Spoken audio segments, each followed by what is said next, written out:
55% of how we communicate is through our body language. Right. Before we speak, we're already being judged on how we communicate. So if someone tells you you should speak more, I would encourage you to listen more. They would just mock the way I sound.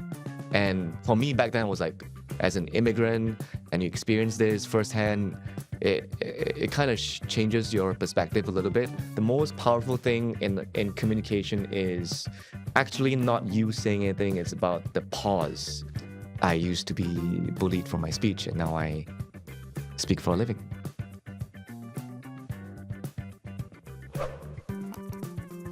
Hey everyone, welcome back to the A to Z podcast, where we talk about everything Gen Z, life, career, and everything in between. And today we're going to talk about the A to Z of communication. And communication is something that is easier said, but very hard to be done, especially when they say, come to Gen Z, we have a hard time communicating with people, we don't know how to express ourselves, and we are very blunt. That's what a lot of people say. And not only actually for Gen Zs, when we look at Gen Alphas, I'm starting to see why people think of us that way. So today we have Adrian Choong. He's one of my friends, and I invited him on the podcast today also because he is a corporate trainer specializing in communications. Right? He's the co-founder of Pinnacle Pathway Solutions. And not only that, we actually play basketball together. So Indeed. Communication is very, very important. Very, very important. And we know what happens when it breaks down, right? Yep. Right. So before we start, I think it's best you give a quick introduction about yourself, what you do, and we'll take it from there. Hi everyone, my name is Adrian Choong. I am the co-founder of Pinnacle Pathway Solutions and also wear a couple of other hats, such as co-founder of Gyoza for Life, also a F&B chain, and also a actor by trade. Right. So if you're interested in other roles, we actually did a podcast a year back. So he was one of my first few guests on the A to Z podcast, where he shared about his acting journey, how he started Gyoza for Life, and now in his different role as a co-founder of this training company. What is communications to you, and why do you enter this field of teaching about communications? This communication is one of those things where it separates us as human beings from other beings in this world. We're born to communicate. The first thing when we are born, what do? We talk? Shout. We shout, we to cry. Those are also communicating in a way. So I feel like we are born in this world to communicate, and we have something so special, which is our voice, which is our instrument. If you imagine our voice, it's like a piano with many different keys. So I think I really, throughout my life, in the last few years, or decades, not that old, but in the last few decades, throughout my life, I've sort of explored a lot on communication, be it as an actor, be it as a student in school, be it as an F&B owner, and now as a trainer, corporate trainer. I think it all sort of ties into the whole thing of communication and communicating one's thoughts and also one's beliefs, and how do we as society be better in terms of communicating? Right. So, and as you say, communications is the first thing that we do. Yep. But why are a lot of people not good communicators? Right. I feel like in order for us to really understand how do we communicate, I think it's let's take a step back on understanding what is communication in general. I feel there's this professor from UCLA, Dr. Meribian. She really breaks it down really wonderfully in this communication model. As if you imagine it as like a pie chart, and she breaks it down to 55%, 38%, and 7%. Can you guess what is 55% out of that pie chart in terms of communication? Actions. Body language. Body language, right? So 55% of how we communicate is through our body language. Right. So even before we open our mouth, before we speak, we're already being judged on how we communicate. So I think it's important that we understand this communication model. Can you take a guess what is 38%? Speech, I guess, what we say.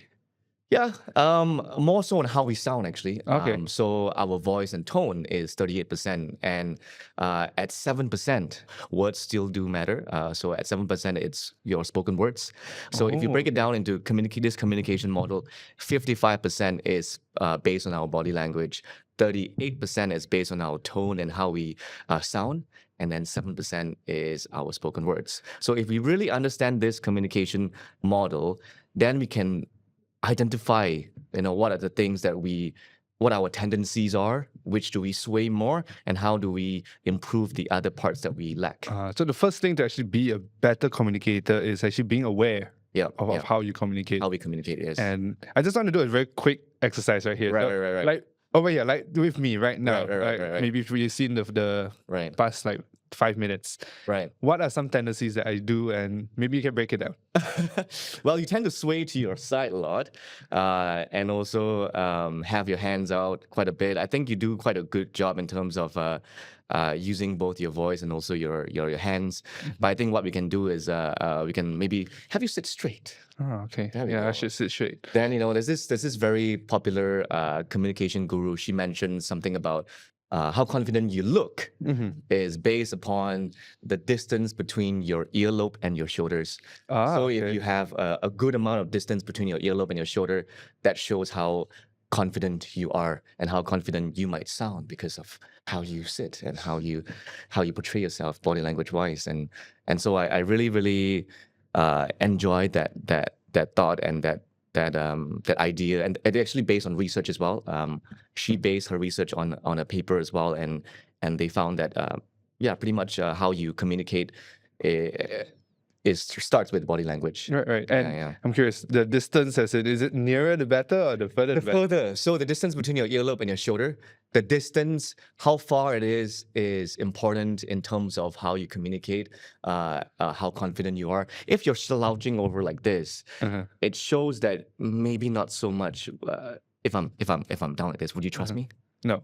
Yeah, right. So if we have our shoulders apart from our earlobes and have this distance, the further it is away from your shoulder and your earlobe, it shows how confident you are, and you also feel more confident when you speak as well. When you're in front of people, it gives you access to your breathing. One of the things that I learned in acting school, in acting is all about communicating your thoughts, your feelings, your ideas, and what we learn is that how to best communicate is breathing.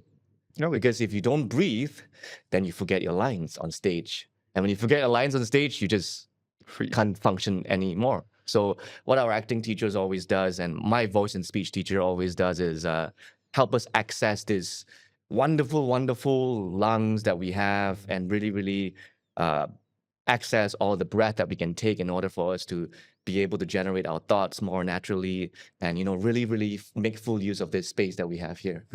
If you don't mind, just share a bit about your acting journey. Right. Do something about that. Well, I guess my acting journey stems from also my communication journey, where I guess growing up in Malaysia at that time, we weren't really encouraged to share our thoughts. Right. I don't know about you, but when I was in school, the teachers were never really interested in what we were thinking, what we had to say. It was always just, hey, just follow the textbook. It has all the answers. It has everything that you need to know. And whatever you say, I don't want to hear it. So if we do say something, in return, that is, oh, you're going against the teacher and you might get punished for that. Yeah. And so we were taught at such a young age that we should not use our voice, that we should not use that our thoughts does not matter. And that, as long as we just follow this thick textbook, we will be functionally better. We will do better. And as long as we follow this textbook, this is all the answers. This is the great big book of everything and everything inside. Then acting actually switches the whole book. So then when I went to Canada, I was blessed to be able to study in Canada as well in high school. So I was able to see the vast differences in terms of the education system back then. I'm not sure about now. I think now they encourage students to speak up, because I hear that in SPM you have even speaking test, you have listening test. We do. So maybe now it's much better than before.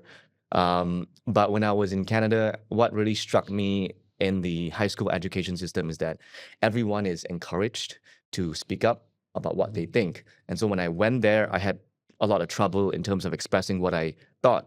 And it was the very, very first time that someone or a teacher actually asked me, oh, hey, what do you feel about this? And when I was asked that question, I just froze because I didn't know what to say, and immediately I went to the textbook because I thought The Great Big Book. the great big book where everything Yeah. and all the answers are going to be inside.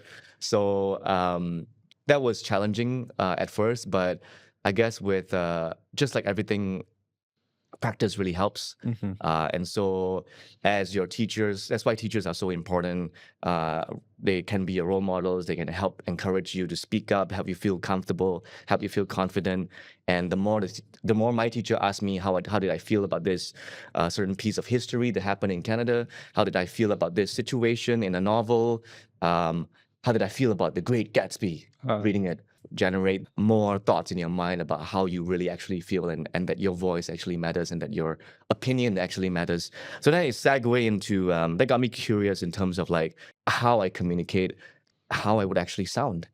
Because as I was always told in Malaysia before I went through any formal training in terms of voice and speech, I was always told that I speak very fast.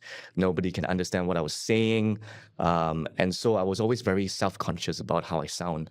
And so, what really helped was yes, the education system in the high school education system in Canada really helped me express my thoughts. But then I stumbled upon a drama class Oh, okay. in high school.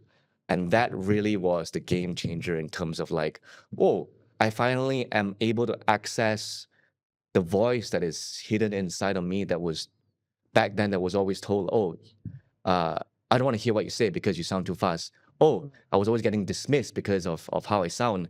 And so for the first time, someone actually told me that my voice mattered. And so I think in drama class was when I really understand that I have the right to speak and have the right to sound a certain way.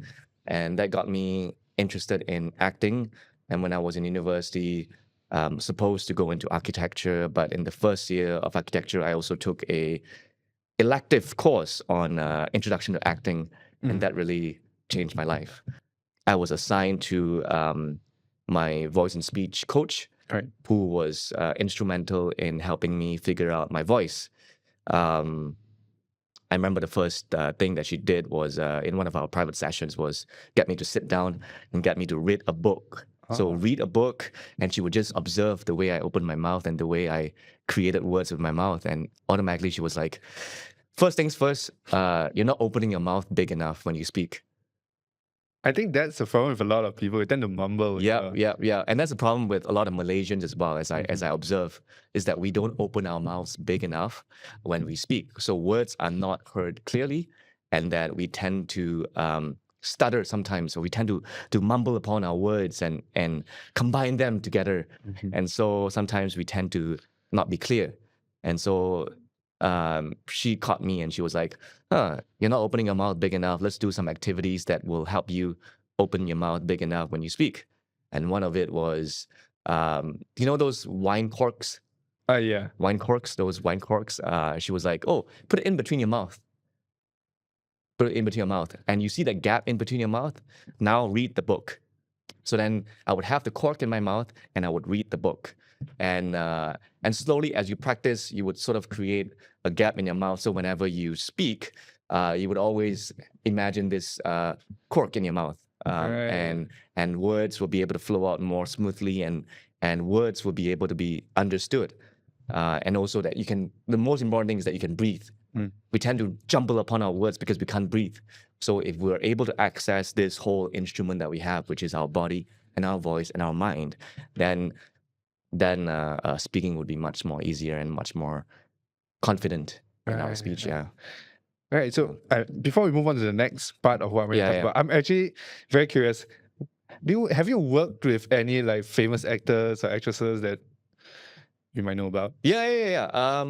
Well, actually, I was one of my very, very first on-screen union. We call it union credit because it's hard to be a union actor in Canada, and always when you get your first union role, it's always like, oh yes, I finally made it to the union, which means better pay, better benefits, and you get treated like a king. And so my first union role on set was this show called Let's Get Physical, and it starred I don't know whether you watched The Breaking Bad. One of the actors that I really admired, Matt Jones, was in it, who plays Badger in Breaking Bad, was in the show Let's Get Okay. Physical, and so I was really starstruck. Um, I've also worked with a couple of hobbits, Ah, uh, from the Lord of the Rings trilogy, Merry and Pippin, Dom Monaghan and Billy Boyd, in I think a couple of years ago in a production of Rosencrantz and Guildenstern Are Dead. It was a stage production, and it was so surreal to see these characters brought to life. Remember, Lord of the Rings was one of the very first English Hollywood shows that I watched growing up with my dad, okay. and so seeing them in person was kind of like starstruck. And I Mm, watching them work, watching them communicate mm, their thoughts was the next level of like, mm. whoa, I really want to study how Yeah. they communicate their thoughts, how they communicate as an actor, and how they communicate as a human being. Mhm, And so it was like taking a whole new class mhm, working with them. And so I was very fortunate to be able to work with these actors. They all have wonderful things in common. And the one thing that they all have in common is the ability to communicate. mm. Um, What would you say is, let's say you work with all of them, yep. what is one thing that you take away from this part of your journey that really, really helped you? Like, yeah, communication, this thing works, and we should be learning from them. I think the biggest thing that I learned that I take away is that we're always interested in speaking first. Mm, But for them as actors, we always have to listen first. Because if we're not able to listen first, then we're not able to respond or react honestly, genuinely. Um, so one of the things that I learned from them is their ability to listen. If you watch any films, uh, most of the time, the best actors are the people that listen the best as well. So if you watch a film and you see, I like to see, the shot where somebody's speaking, but the shot is actually on the actor that's not speaking, and you can really see them take in the information and really see them listen before they respond. So I think that's one of the key things is to as in the real world, out of acting, in the corporate world, I think one of the things that we can learn from actors is the ability to listen. Um, there's this quote by Stephen Covey: "Seek first to understand, then only to be understood." And I think that is really essential in terms of communication and better understanding the other person's point of view. And mm. so what I took away was the level of patience, the level of skill of listening. Wow. So if someone tells you you should speak more, uh, I would encourage you to listen more. Mhm. Yeah, Well, okay, yeah, I think that's one of the biggest misconception that we yeah, have with communication. That is, yeah, we need to communicate, yeah, yeah, but maybe not. You have to yeah, process yeah, it first. yeah. And before this, we actually talked about communication being a journey, Right, right, right. right? What do you mean by that? I think we walked through your journey, but Yeah. what is communication as a journey? Well, I guess going back to when we're first born as Mhm. a baby, as an infant, when we're just born, our communication journey starts from then. Mm. You know, crying, that's part of communication. Um, Smiling, that's Okay. communication. Making baby sounds, that's communication as well. And then where you are now, um, so it's in between is sometimes we tend to forget, or sometimes we don't take note. Whatever happens in between is important to this journey of ours, which is communication. And some people are still in the journey of finding their voice. They've been told their whole lives that they don't sound good, that they speak too fast, and then they close up. They don't speak. Maybe this is where they are now, and it's important for us to identify our communication journey so we can then improve what we want to do next. Where did we come from? Like for example, again, back to my communication journey, growing up, um, in the schools here, we were told not to speak our Right. minds. we were told that we should just follow the textbook, the great big book of everything, and everything is inside. So that shapes us. Right. That creates society, that creates people that cannot then express their thoughts when they go for an interview, job interview. That then creates people that cannot speak up. I remember my first ever interview. My first ever interview was a basketball interview. It was after MSSD. Oh, okay. One of the reporters from I don't know which network came, and after the game when we won champion, came up to me and was like, "Oh, how did you feel about your game?" And I just froze because I didn't know how to express myself. And so I really feel how we are being brought up, the environment that we are, really shapes the way we communicate. And for me back then, it was that I was always told, never speak up, just follow the textbook. And when there is no textbook in front of you, you can't speak. Mhm. So um, that really got me to be very curious in terms of my voice when I went to Canada. And for the first time, somebody was very interested in hearing what I said, listening to what I said. One of the biggest things that really hit me hard in my communication journey was when I was in Canada and I was bullied for the way I speak.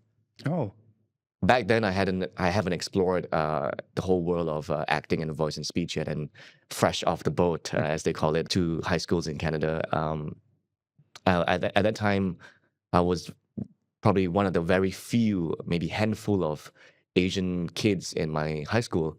And I think it was something new to the locals. And and whenever I would try to communicate with them, it was always a sense of dismissal or they would mock the way I sound. Because as Malaysians, we speak very fast again. And we don't pronounce things we don't properly. pronounce our words. We have no punctuation sometimes. And so, for example, I would say something like, "Oh, how's your day?" They'd be like, so they would just mock the way I sound. And for me back then, I was like, oh, okay, I guess maybe they're not interested in making friends with me. I do speak English, but why don't they understand? I've spoken English my whole life in Malaysia, but why are they not picking up on the words? Why are they not understanding what I'm saying? Why are they mocking me? Mm. And so I just immediately shut down and I just decided not to speak. And I think it was a tough time for me because I was so excited to meet. Or you watch Disney channels and growing up, and you're like, whoa, High School Musical, this so fun. Like high schools there are so fun. And then when you go there as an immigrant and you experience this firsthand, it kind of changes your perspective a little bit. Um, Not saying that everyone there was bad. I met some of the best people there from my high school as well. But that initial journey, that initial fresh off the boat journey was of mocking and bullying, and that caused me. And it was tough. And I think what saved me was basketball, Ah, because when you're on the court, language is not a barrier. Everything you do is through the ball. mhm. And how you communicate is through this wonderful art of basketball. This language that you have in commonality that you shared does not require language, does not require any English language, does not require any Chinese language. It all just requires you to be present on the court, and sometimes you just do a little look at each other and you know what they're going to say, what moves they're going to do, where your teammates are going to go. And so I think basketball really saved my life in Canada, and really helped me find back my confidence again in how I communicate. And I got to thank my basketball teammates back in Canada for being patient, because um, basketball really helped me break through in terms of making friends in Right. Canada when I couldn't speak, when they couldn't understand what I was saying. Automatically they wouldn't want to make friends with you. Mm. But when when we spoke a common language in terms of basketball, then that barriers subsides. And I guess I was fortunate to you know bring something of value to Canada, which is basketball, and it aided me to make better friends and communicate better and really take the time to understand how people over there communicate, how kids over there communicate, and then then it made me felt my words matter. Mm. um, the teachers also really played a huge role in my journey there as well, in terms of making me feel welcomed, and when the kids didn't. So teachers really played a huge role in making sure that I felt safe, I felt comfortable with my voice, and that my thoughts actually matter. Um, and yeah, then that is sort of segue into drama school and drama classes and acting And the class, whole and thing that the we whole can talk thing about just now. about just like understanding that Mm. my voice is my instrument. Right, right. I just want to touch a bit about the basketball part. Right. So a bit on the lighter side. So we played basketball together. Yeah, yeah, yeah. And I remember the first few months where I played with him. So I actually have not played with him because of our age difference. You know, Right, we were right, never on right, the same team. right, So he is a shooter. right. I'm supposed to get the ball to him, but I've always no idea where he is on the court. So we have a lot of like really Yeah, miscommunications and kind of yeah, thing.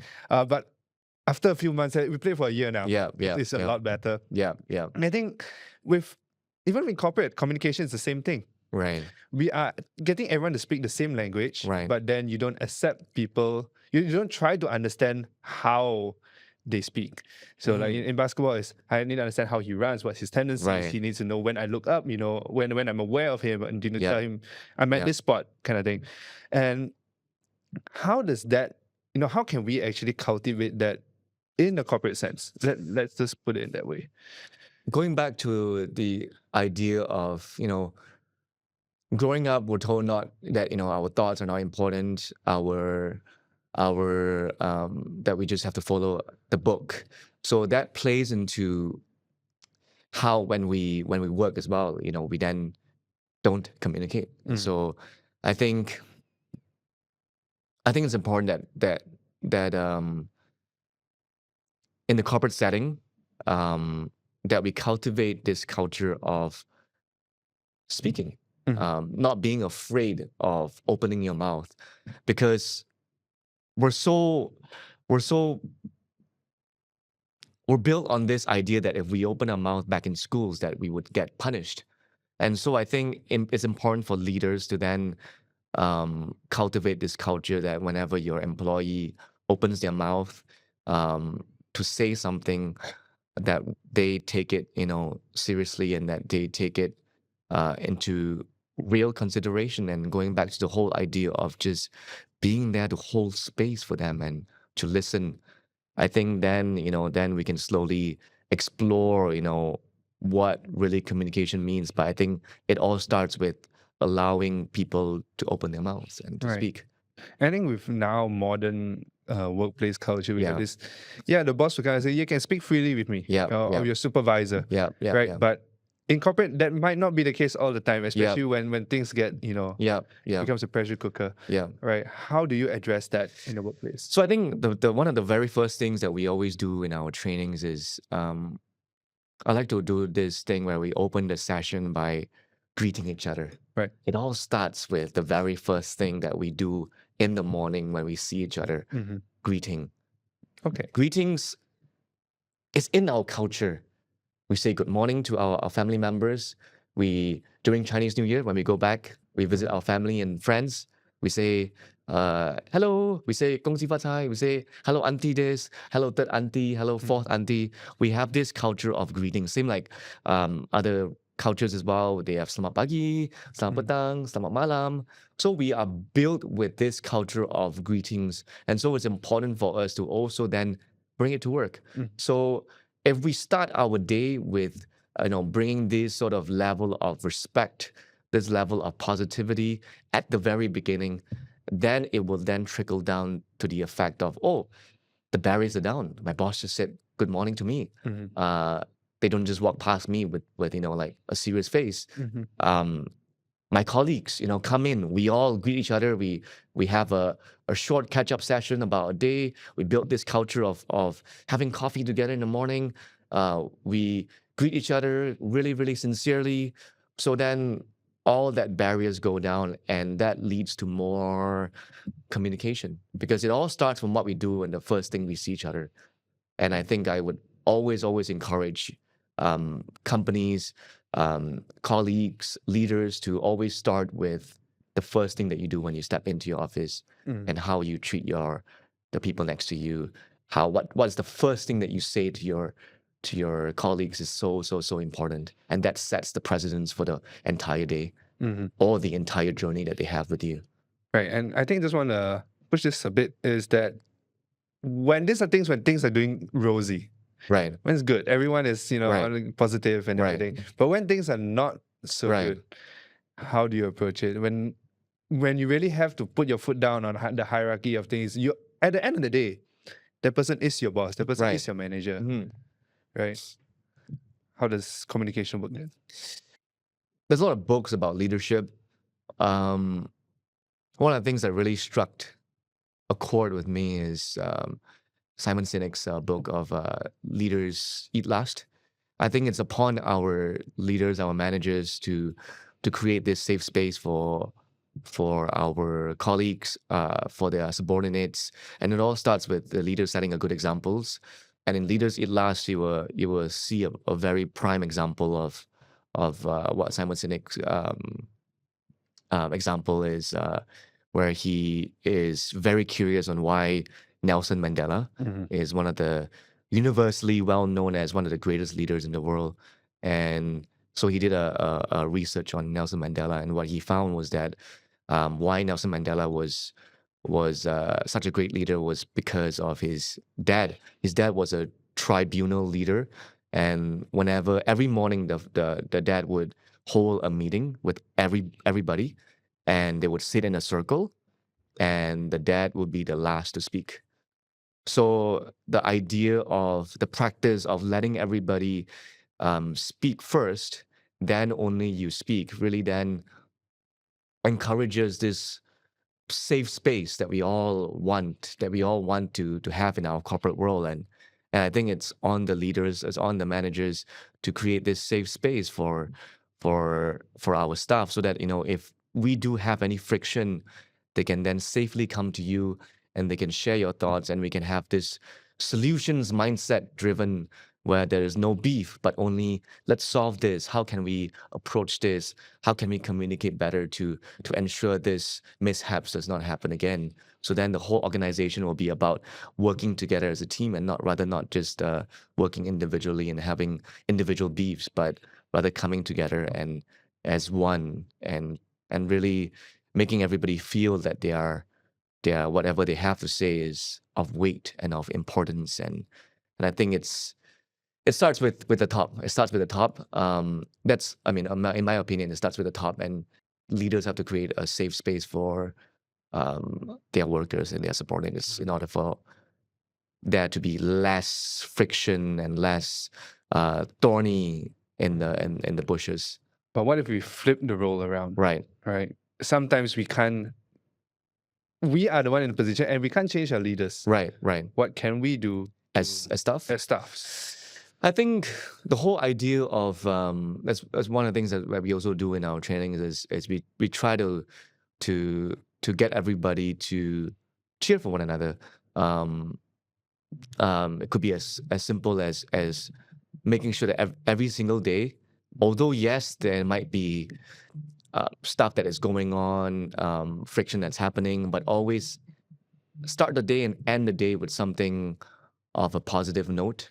So then it all stems from a whole entire company culture, how we as individuals, as colleagues, how can we help the other person feel safe as well. And one of that is to create a positive environment, and constantly give positive reinforcement, so that if there are any frictions, there can be that foundation already set that, hey, this person, my colleague, I can feel comfortable to share my thoughts with them, because they won't judge me. They won't.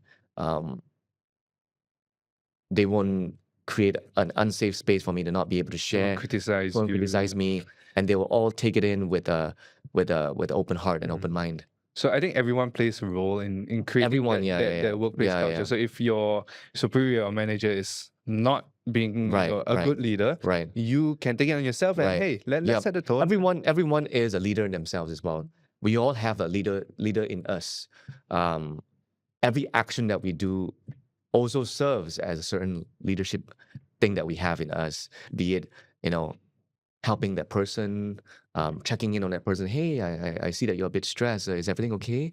Um, all these things that we can do, like in our team. It doesn't have to be the leaders doing it for us, but we can do it amongst our colleagues as well, constantly checking in, making sure that everybody's okay, everybody's on the same page, um, and just setting that culture of building great teams and teams that support one another.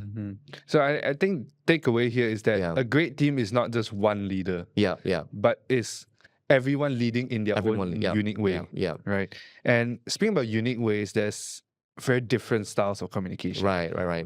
What are some different styles of communication that we have around here? One of the things that we like to do is also do this communication assessment Okay. in our training sessions where we use Bird's personality test.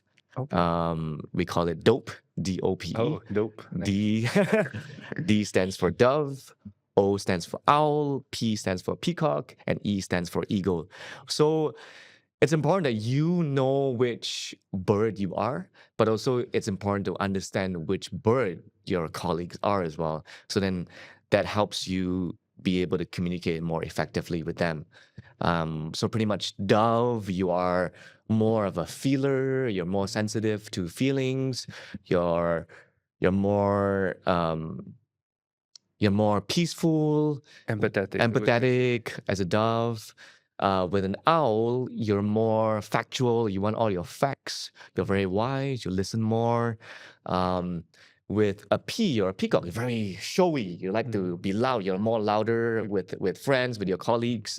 And E is more like eagle, very dominant, very straight to the point. So it's important that you understand each of these bird personalities. Profiling which of your colleagues fall into which category. So then when you approach an eagle, okay, you understand that they only want they want things straight to the point. And Right, so you can go up to them and tell them straight to the point. Oh, if you're approaching a dove, they might need some emotional connectivity with your words. Like, maybe you want to compliment them first. Maybe you want to add in some positive reinforcement first before you communicate what you want to communicate with them. With an owl, maybe you want to bring facts, all the numbers, the facts, line up for them.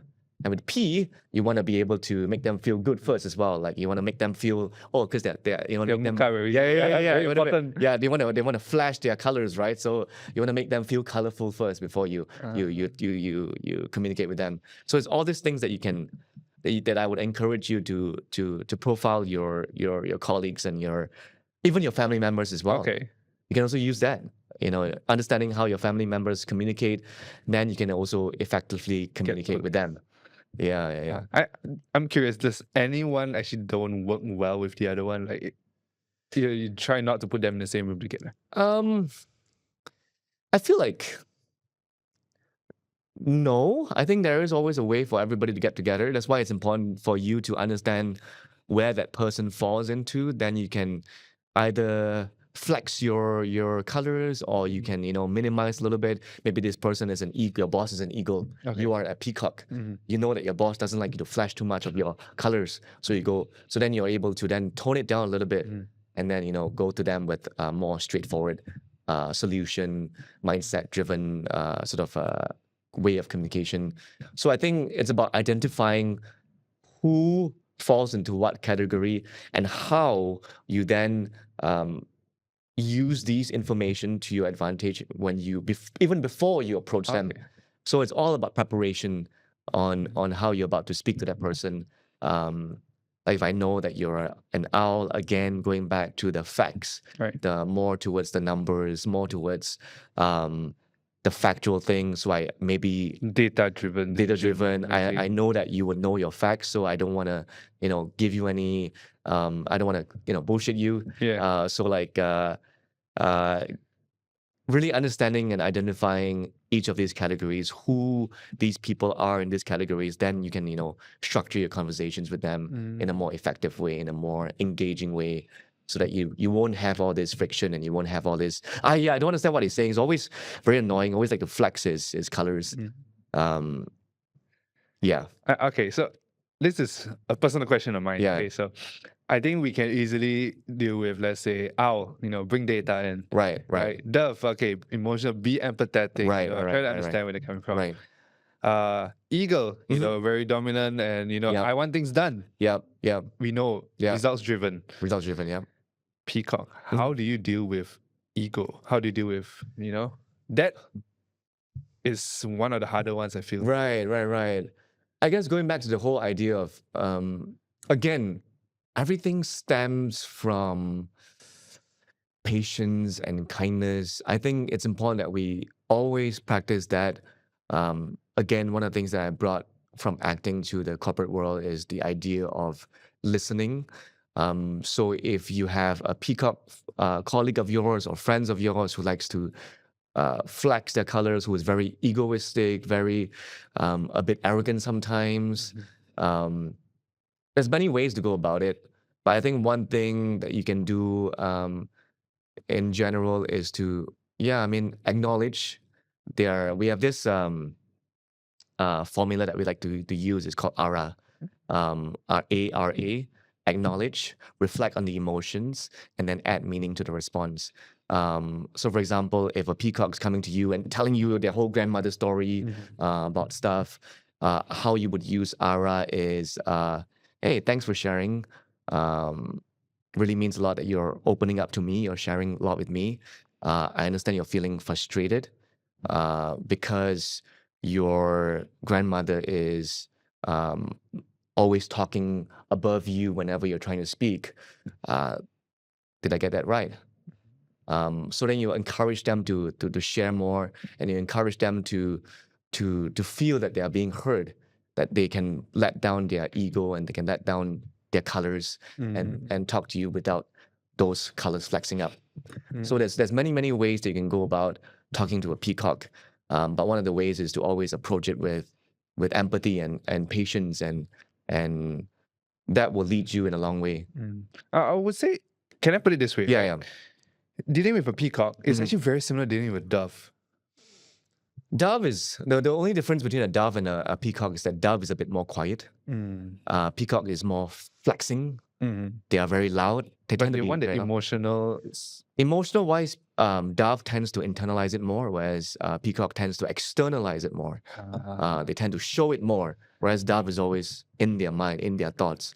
And so when you approach a dove, then you need to do more of your open-ended questions versus close-ended questions, and you need to really listen to them better, really dig out what the whole truth is. Whereas a peacock, they'll tell you They'll everything. tell you, yeah. So identifying where people fit in these categories will then help you shape the way you communicate with them and how you communicate with them. What are Yeah. your thoughts about how? I think the question is not how to be a better communicator. Yeah. How to be a better listener. Yeah. Going back to the whole Nelson Mandela's dad, the tribunal leader sitting in a circle and being the last to speak. I think that really stems and that really says a lot about how important it is to listen first, to understand, then only to be understood. And so I think I would encourage everyone, if someone if you feel the urge to react right away upon somebody's thoughts or comments, take a step back and just really try to listen first. And as you listen, you're then able to process the thoughts, then you can respond. So the difference between react and response is that you react right away without even thinking, and respond is that you had time to think about it, you had time to listen, generate your thoughts, breathe, then you can respond with a more appropriate response. Yeah. So I encourage people to just take a step back and listen. It won't hurt. Right. So not very hard. Take a moment. Easier said than done. Easier Right. said than done. Most of the time, it requires practice. A lot of times, it's just when you feel that urge to say something, swallow it back and just chill. Just chill and just really listen to what they have to say first. Take as much time as you can. The most powerful thing in communication is actually not you saying anything. It's about the pause, Mm, the pause that you have for you to listen, generate your thoughts, generate the feelings that you have inside of you, then only you respond. A lot of times we react. It's like a knee-jerk reaction. mm. Then we don't get to think of what we want to say appropriate. It might not be appropriate for the moment or things that we say. But if we had time to take a step back and really just process and listen, pause a little while, take your time, and then only respond. It automatically, number one, it's more powerful. Mhm. Number two, um, the person can really see that you're actually listening, Right. that you're really taking in their information, whatever they're saying. They feel heard. Mhm. They feel heard, and they feel that you're respecting whatever they say. And then for you to then respond to them with whatever you have generated in your mind and in your heart, then they would take the information more seriously as well. Would you say this comes with age? Yes and no. Um, I think it's age doesn't really. I'm trying to break the conception of that. Like just because you're young, you're not able to listen. Um, if we notice, babies, childrens are always listening to what we're saying. They're always picking up on things that we're saying. So I think as we grow into our adolescence, our teenage, our young adulthood, I think we can always refer back to how we all first started in our communication journey. Um, that's why it's important to identify your communication journey. Um, I would just encourage you to take a piece of paper, just from point A to point Z, Ah, yeah. A to Z. Like just imagine you're at Z now and you're at A now, Mm. and where is A? When you're first born, and just note down where you are, what you've been through communication wise. Did anybody tell you that you sound great? Mhm. Did anybody tell you that, oh, you don't sound great? Identifying all these issues. Did somebody say that, oh, um, you're not responding appropriately, or you're not really listening, um, or um, whatever you're saying doesn't matter. Identifying all these key issues to where you are now at Z, um, and how you're gonna go about this, create a plan on if you want to really communicate better. I think it's important to acknowledge the past, and then you can able to see where you want to go in the future. And so it doesn't matter what age you are. Um, where we are now is it doesn't stay still. With practice, um, with awareness, with acknowledgement, then we can go further and we can be better listeners, and we can enhance our relationships, we can enhance our friendships, we can enhance our colleagues, and we can create a better and safer space, not just at work but also at home. Right. Yeah, All right. So before we end, yeah. is there anything you want to add on? Going back to the communication journey, yes, maybe a lot of you. Uh, it's a very funny thing in Malaysian culture, sadly, that whenever we open our mouths be it in karaoke or be it in, sometimes when we're a bit loud, everybody say, shh, shh, quiet, quiet. So you might have been told to stay quiet a lot. You might have been told that you don't sound good. Um, and yes, you might have been bullied for how you speak. Uh, I think it's whatever you're going through, I hear you. And I understand what you went through, because I too have been bullied for my speech, as we have talked about. Um, but it's important to understand that